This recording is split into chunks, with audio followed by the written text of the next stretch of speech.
Hi, hello, welcome back. In this video, let us discuss about self-organizing teams. One of the key aspects of Agile is self-organizing team.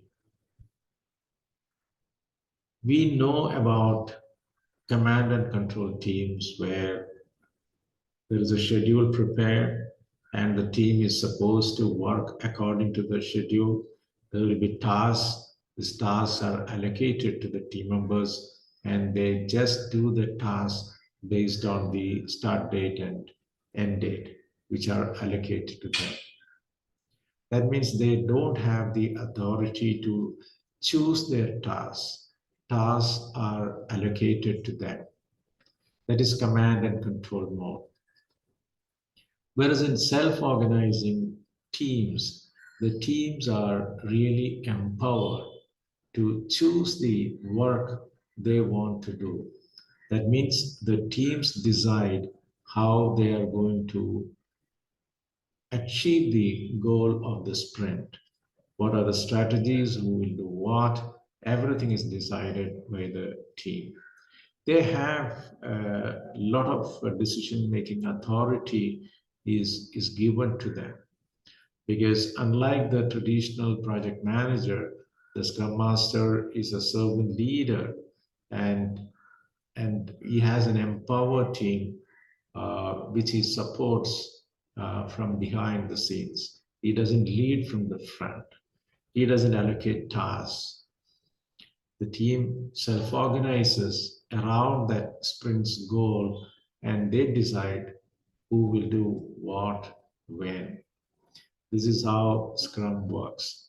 And many people, when we go for implementation, this is the one point people struggle to really appreciate or understand, or this is the one point which really disturbs them because in majority of the organizations, the tasks are allocated, and suddenly we are telling that the team decides how they do their work. Uh, that is a cultural 180-degree cultural shift. But then it is not that dangerous as speculated. The teams are capable to do their work. That's why, in the first place, they are into the team. And two questions people ask about this is what happens if somebody picks up a task for which he doesn't have the capability? First of all, this rarely happens.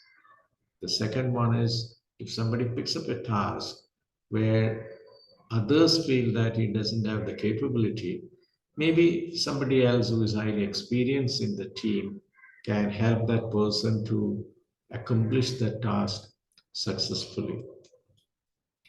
Now, what happens if multiple people volunteers for the same task? I think that is a very positive risk. It's a highly motivated team. And too many people want to do complex tasks and they volunteer the complex tasks. That is a very positive thing to happen in a team. And most probably they should be able to resolve it by themselves. Uh, the third thing is, let's say nobody's picking up the complex tasks. Here we have a major problem. Uh, because I think it is not an open work environment. If somebody picks up a complex task and if he fails to complete it on time, and if he knows that this is going to be used against him, or risk taking if it is not appreciated in the team, this situation can arise. That means nobody will pick up the complex task. Everybody will go after the simple task. This is a risk. And a serious relook is required to the teaming because I think it is not an open work environment. It is still a fearful work environment. Risk taking is not entertained or appreciated. So if I pick up a complex task and if I fail, will I be appreciated for it? That is the question. So it is a Scrum Master's job to create a work environment which is conducive for risk taking. And another thing is only a team which has tremendous ownership to the product's vision and the sprint and to the sprint goals can become a self-organizing team. They get absolute freedom to self-organize. At the same time, they should be able to accomplish the goals.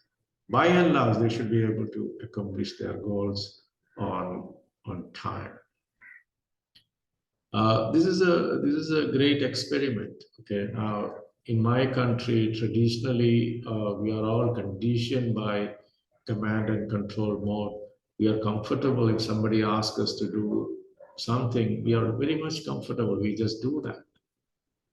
But in self-organizing teams, nobody is going to tell you exactly how you should work, and you're supposed to get things done. Uh, Now, don't think that it is easy on the team, because if it is work allocation, it is very simple for me. I have to just complete what is given to me. Whereas in a self-organizing team, it is not only me completing the task I choose, but also ensuring that others complete their tasks on time so that the sprint can become successful. So it is a collective effort. My advice to the team who are switching from command and control mode to self-organizing is it is worth experimenting it. Don't approach it with a set of preconceived notions about it. Just experiment it, and many of the risks which you just perceive that may not even occur. And don't think that this is lighter on the team, because the team will be under tremendous pressure. A task allocated to me is different from a task volunteered by me. When I volunteer a task, I have tremendous ownership. I cannot fail because I volunteered for it. And if I fail, the sprint also fails. So this collective teaming will help us to achieve better productivity. And it is worth experimenting with self-organizing team uh, in cultures which are predominantly dominated by command and control. So give it a try.